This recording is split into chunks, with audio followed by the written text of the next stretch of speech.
A quiet afternoon, a rural Tennessee home, and a 5-year-old girl who simply vanished. In a case where the truth is buried under layers of speculation and silence, we're searching for what really happened on that June day with your host, Evelyn Black. And this, my friends, is Hooked on Homicide.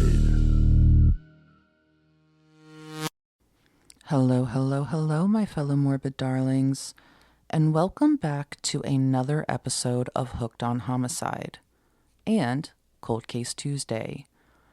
Every Tuesday, I will be highlighting a cold case, and what I expect from you guys, my listeners, is to share this episode. It is you guys doing the footwork and sharing the story that's going to help get these cases solved. And this case today is incredibly heartbreaking. And I really hope that you guys will stay and listen to the end. So, without further ado, let's get started. The sound of the Tennessee backcountry is usually a peaceful symphony.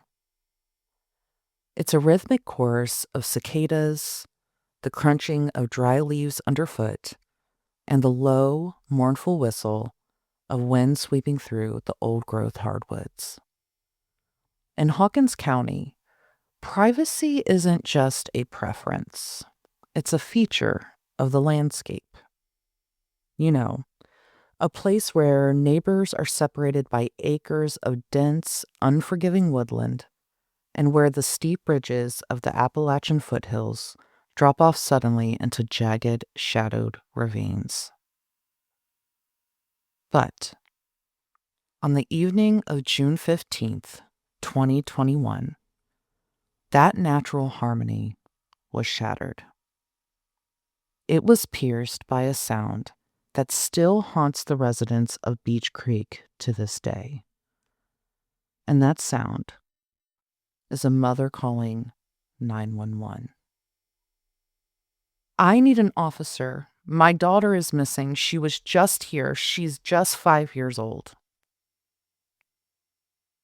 In a span of just 120 seconds, the time it takes to pour a cup of coffee, to walk across the room, or to adjust a medical brace, a 5-year-old girl seemingly vanished from her own home. There were no scuff marks in the dirt, no torn pieces of clothing snagged on the briars, and most chillingly, there was no scream. It was as if the mountain had opened its jaws and swallowed this sweet child whole. Today, I am taking you step by step through one of the most baffling, exhaustive, and frustrating missing child cases in modern American history. This is a case that I have followed since the airing of the Dr. Phil episode in 2021.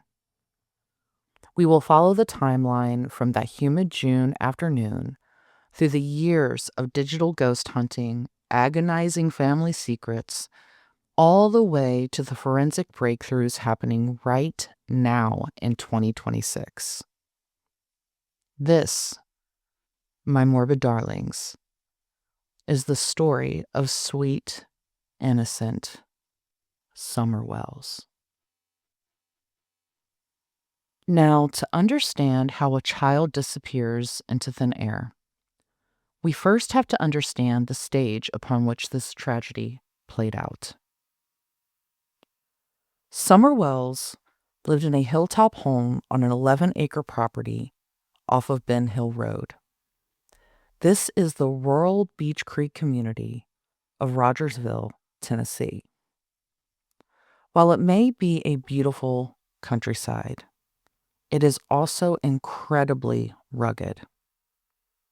The Wells property slopes dramatically.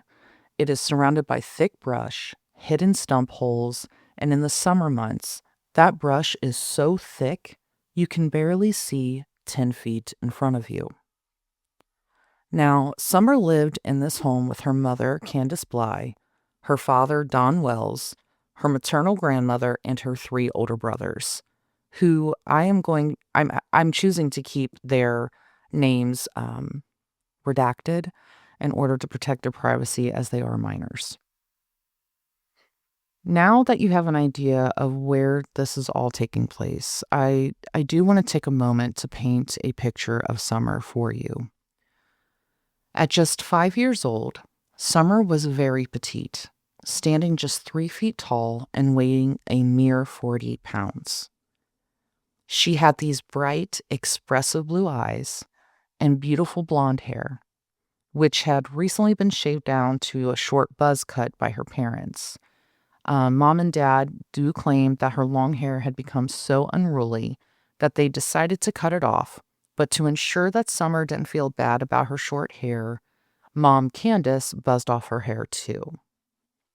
And Summer was known to just be a vibrant, sweet-natured little girl who loved to boss around her big brothers and loved playing in the dirt and being outdoors. Frankly, she was just a normal 5-year-old little girl who woke up on an entirely normal day on Tuesday, June 15th, 2021. That morning, Candace, Grandma, and Summer left the property early to take Candace's mom to a doctor's appointment at a hospital that was roughly an hour away from the house. After that appointment, it was reported that they had picked up a 15-year-old boy named Hunter who was a family friend. After picking him up, that is when they went shopping, picked up some prescriptions, and then took Summer swimming at a local swimming hole known as the Horse Pond. And digital evidence actually backs up this timeline. Metadata from a photo taken of Summer. This photo shows her fast asleep in the backseat of the car on the way home, exhausted from swimming. The photo suggests that the family arrived back at their property on Ben Hill Road at approximately 3:15 p.m. By late afternoon, the scene at the Wells home was an ordinary domestic snapshot.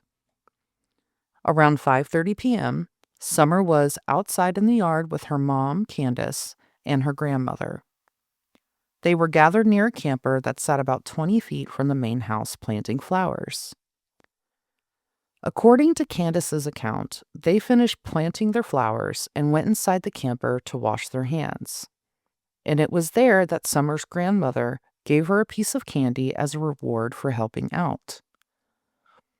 With her candy in hand, Summer asked her mom if she could go inside to see her older brothers. They were all inside the main house, gathered around the kitchen table watching YouTube videos. And so Candace agreed. She walked Summer partway across the yard and watched Summer pull open the kitchen door and step inside. Candace then called out to her sons, as mothers always do, to please keep an eye on their little sister. Satisfied that her daughter was safe inside with her siblings, Candace then turned around and went back to the camper to help her mom adjust a medical knee brace. Approximately only 2 minutes passed, a mere 120 seconds, from the time Candace assisted her mom with the knee brace and then walked over to the main house. When Candace returned to the kitchen to check on Summer, she found that her 3 sons were still sitting exactly where they had been, and their eyes were still glued to their screens. And in great motherly fashion, Candace asked where Summer was. Without even skipping a beat or looking up from their screens, her boys replied, she went downstairs to the basement playroom. Not surprised by the boys' response, Candace then walked over to the stairwell and called down into the darkness. Summer. No response. Summer, baby, come here. absolute silence. This silence was the first red flag for Candace, and she has reported that Summer was an obedient child, that she wasn't known to wander off without asking, and she always answered her mother's calls. With no reply from Summer, panic began to rise in Candace's chest, and it only grew as Candace descended into the basement. When Candace got to the bottom of the steps, what she witnessed was a completely empty room. She immediately started searching the room, pulling up everything, checking a closet or whatnot. And when doing so, something else caught her eye. And that something else was the exterior basement door. A door the family later admitted was often left unlocked. And that door was standing wide open. After searching the basement, the ground floor, the surrounding yard, and all the outbuildings, Candace realized that something was incredibly wrong and that she needed to call for help. That's when she grabbed her phone and called her husband, Don, Summer's dad, who was 45 minutes away working at his construction job in Jonesboro, and told him the words every parent prays they never hear. And those words were, "Summer is gone." At 6:30 p.m., the first 911 call was placed. And this is where I want to pause, because I want to mention a detail that immediately sparked online speculation. The emergency scanner audio from that initial dispatch reported that the mother had went for a walk, came home, and now they can't, quote, find her. This directly contradicted the timeline of planting flowers. Candace later strongly refuted this dispatcher's summary, stating emphatically that she never goes on walks in those woods due to the high pollution of black bears, copperhead snakes, and coyotes in the area. Whether this was a simple miscommunication by a hurried dispatcher or an early inconsistency remains a point of intense debate. Anywho, let's get back to the story. When Don Wells got the call, he dropped his tools and he raced home, pushing his vehicle to its absolute limits. By the time his tire spun out on the gravel of his own driveway, local neighbors and Hawkins County deputies were already converging on the property. As you all know, in missing child cases, investigators talk about what they call the, quote, golden hour. It's that critical first window of time where a child is most likely to be found, whether they're wandering nearby or in the immediate grasp of an abductor. As the sun dipped below the Appalachian Ridgeline on June 15th, that golden hour rapidly closed. By the morning of June 16th, Ben Hill Road looked like a military staging ground. An endangered child alert was issued, and within 12 hours, it was upgraded to a statewide Amber Alert. The Tennessee Bureau of Investigation, TBI, arrived in force, joined by the FBI's elite child abduction rapid deployment team, often referred to as CARD. Specialized search and rescue units from across the Southeast took over the mountain. The sheer scale of this search cannot be overstated. Over the next 13 days, 1,150 ground searchers logged an astonishing 13,800 hours. They gridded out over 3,000 acres of treacherous terrain.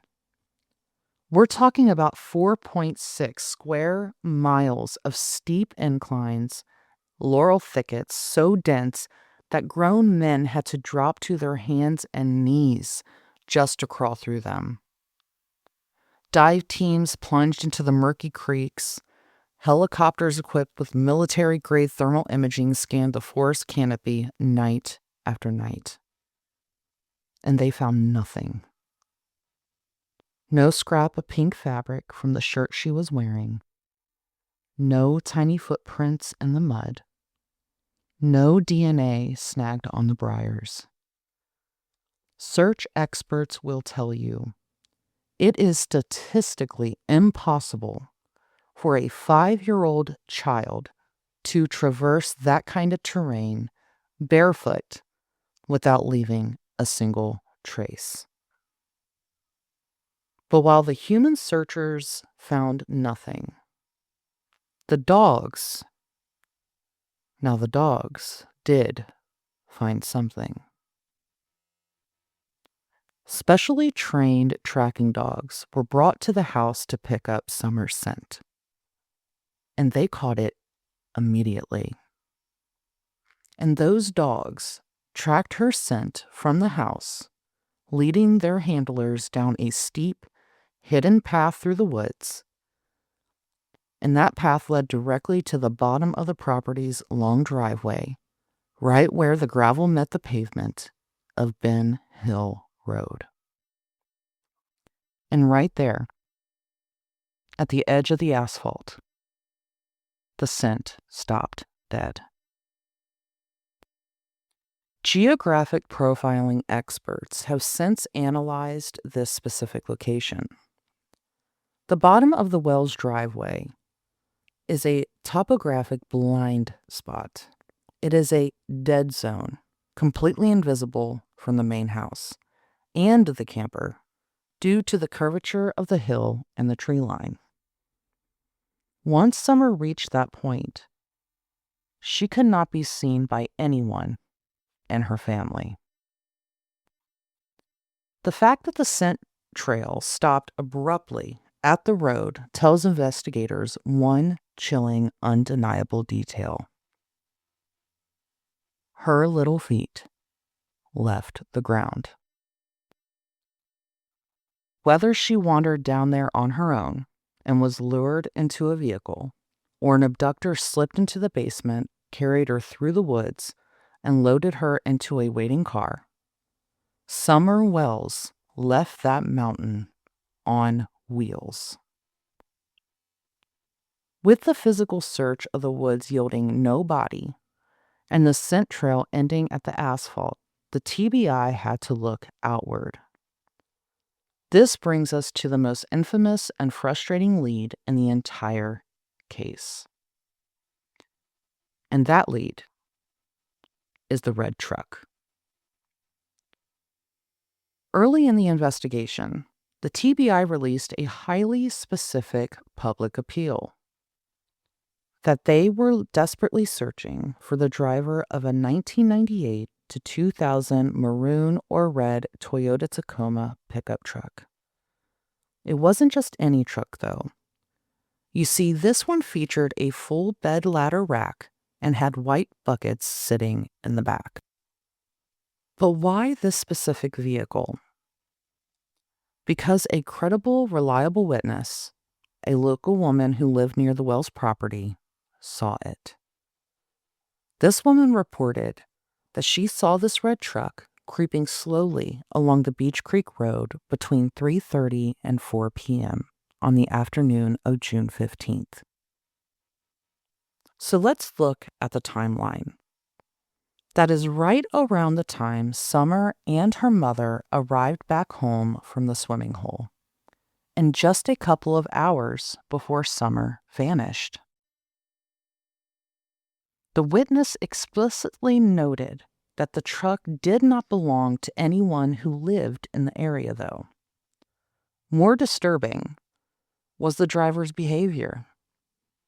This witness said that the truck was driving deliberately slow, crawling along the rural road as if the driver was watching something, or looking for an opportunity.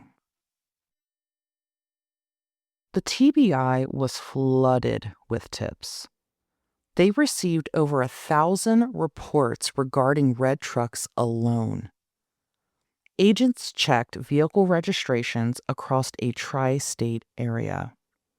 They pulled and scrutinized hours of surveillance footage from gas stations and intersections miles away from the mountain. But Beach Creek is a surveillance-free zone. Out there, on those winding back roads, the maroon Toyota Tacoma vanished like a phantom. And that driver has never come forward. Surprising, huh?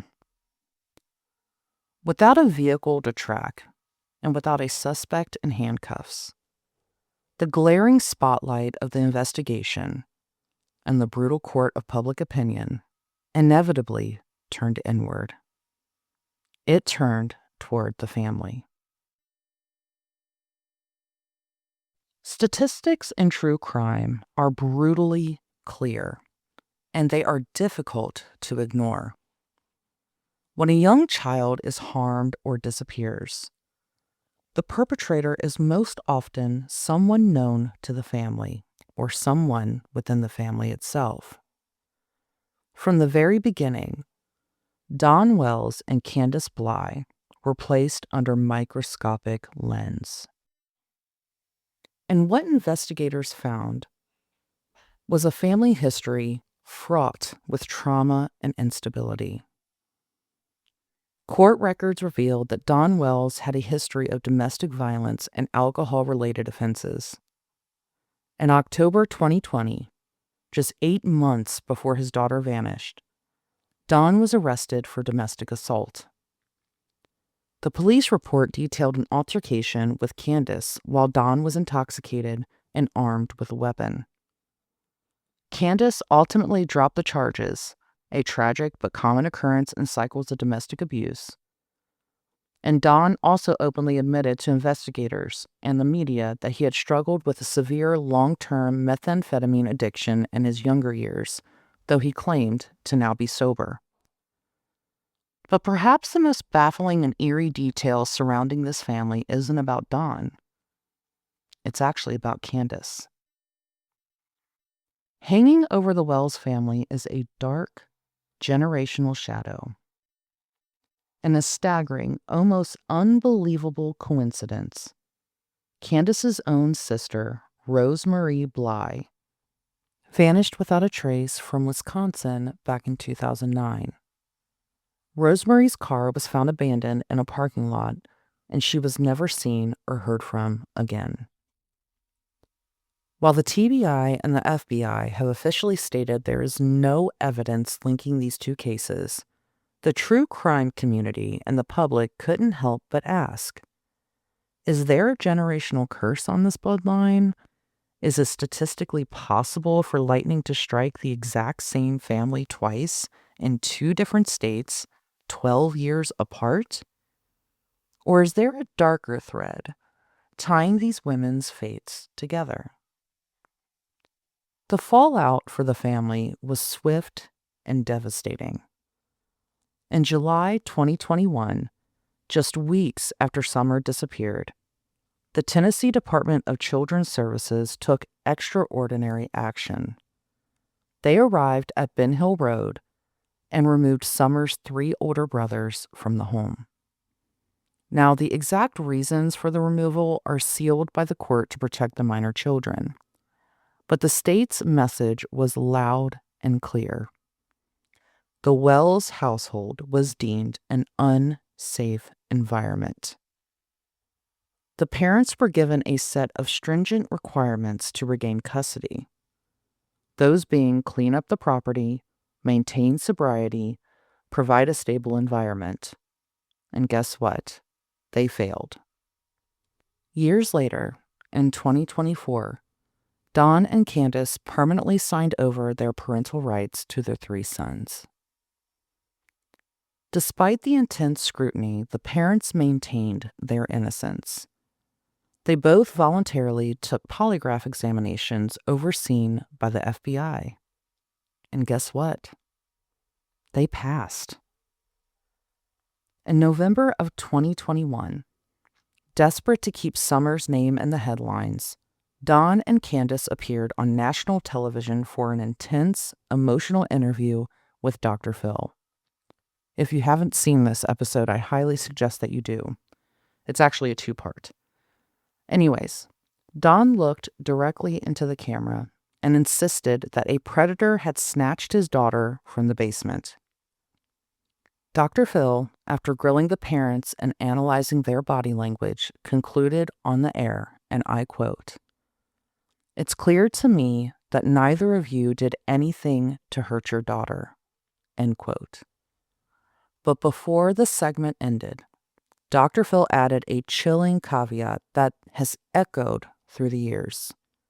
He looked at the audience and said, and I quote, "When this is solved, this is not going to be a stranger," end quote. For years, the case entered a long, agonizing silence. The aggressive media cycle moved on to the next tragedy. Don Wells fell back into his old habits as he was arrested again for a DUI and served time in a county jail. Candace withdrew completely from the public eye, suffering from severe anxiety, depression, and night terrors. To the public, the case of Summer Wells had gone ice cold. But behind the scenes, inside the sterile, high-tech digital forensics labs of Tennessee Bureau of Investigation, the hunt was very much alive.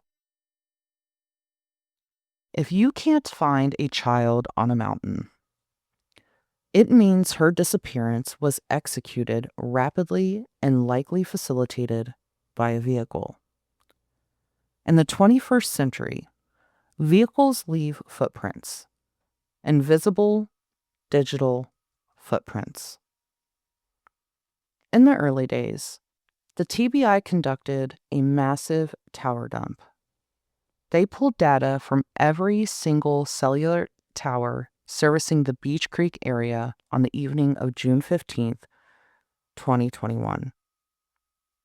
They were hunting for anomalies: a burner phone that suddenly went active, an out-of-state device pinging in the woods, or a local phone that suddenly moved at high speeds towards the interstate right after 6 p.m.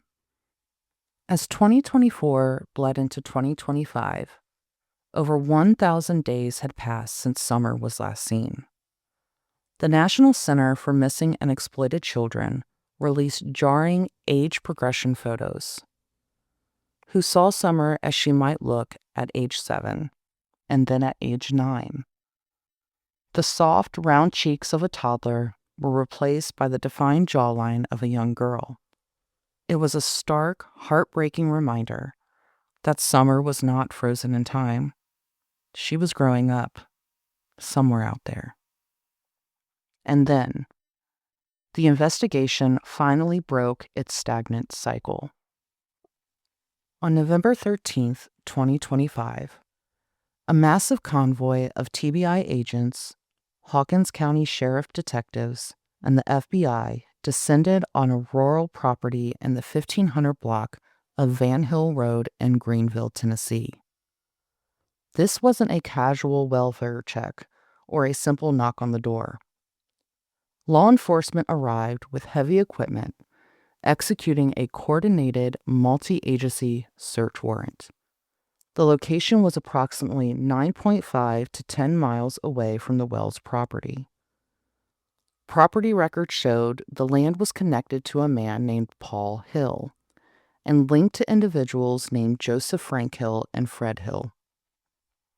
This name, Fred Hill, sent shockwaves through the local community, as Fred Hill was a known neighbor of the Wells family back on Ben Hill Road at the time Summer vanished. So why Van Hill Road?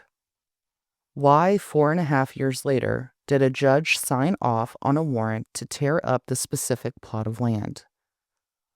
The answer lies in the incredible technological leaps made by law enforcement in early 2026. True crime analysts and legal experts have noted that the TBI's Technical Operations Division has recently taken unprecedented steps in this case. They are no longer just relying on standard cell phone pings. They have begun utilizing forensic geolocating harvested directly from vehicle infotainment systems and onboard computers. Modern cars, and even many models dating back to the late 90s and early 2000s, store massive amounts of internal data. Every time a door opens, every time a gear shifts, the car's internal computer logs it. Many of these systems record precise GPS location pings that are completely independent of a driver's cell phone. Underground reports indicate the TBI managed to secure this highly complex data from a vehicle that was known to be in the vicinity of Ben Hill Road on the night of Summer's disappearance. And that digital footprint reportedly showed an anomaly, a stop that had never been disclosed to police. A dead-of-night stop at the remote property on Van Hill Road in Greenville. Armed with this undeniable digital proof, investigators in 2026 began a grueling process known as tactical re-interviewing. They brought old witnesses, neighbors, and associates back into the interrogation room. And it was there that they confronted them with this new digital map, watching closely as 4-year-old alibis began to fracture and crumble under the weight of technology. They brought in outside FBI behavioral analysts to look for what they call leakage, sudden changes in behavior, unexplained financial shifts, or the rapid disposal of assets by key players in the months immediately following June 2021. By January of 2026, the TBI was conducting controlled grid-by-grid searches in the wooded areas near Van Hill Road. They deployed ground-penetrating radar to look for soil disturbances. They brought in specialized canine units, dogs uniquely trained to detect historical human scents that can linger deep in the earth for years after burial. So let me be clear here. You do not bring ground-penetrating radar and historical scent dogs to a scene unless you are looking for something that someone desperately and violently tried to hide. So now the net is closing. The Tennessee Bureau of Investigation has sent a clear, unyielding message to whoever took Summer. And that message is that time does not grant immunity. And the digital ghosts of 2021 have been summoned. Evidence that was just once static in the background has become a glaring, inescapable signal in 2026. As I speak these words into the microphone, the Amber Alert for Summer Moon Utah Wells remains active. It holds the tragic title of being the longest-running continuous Amber Alert in the history of the state of Tennessee. The massive reward fund for her safe return sits untouched in a bank account. We are no longer just looking at a tragic case of a little girl who wandered off into the woods and succumbed to the elements. We are now looking at the reconstructed path of a vehicle. We are looking at the exact timing of a phone going dark.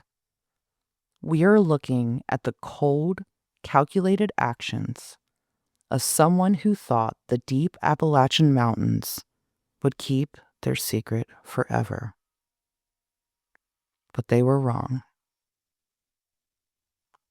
If you lived in Hawkins or Greene County in June of 2021, if you remember seeing a maroon 1998 to 2000 Toyota Tacoma with white buckets in the back, or if you have any piece of information, no matter how small or insignificant it may seem to you in your own mind, it is time to speak the hell up. The alibis are falling apart, and the truth is coming out. Be on the right side of it. The TBI is waiting for your call, and you can call them at 1-800-TBI-FIND. That is 1-800-TBI-FIND. Summer should be 9 years old today. She should be in the 3rd grade. She should be complaining about homework, playing in the sunshine, and driving her 3 older brothers crazy. And this little girl, she deserves to be found. And she deserves to come home. And she sure as hell deserves justice. And we will not stop watching, and we will not stop speaking her name until she gets it.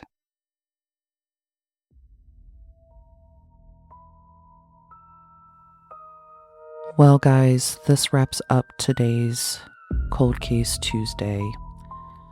And I just want to thank you for listening. And I ask that if you feel compelled to please, please, please share this with all of your friends and family and on all of your social media, because it's up to us to help find Summer Wells and get some closure for this very shattered family.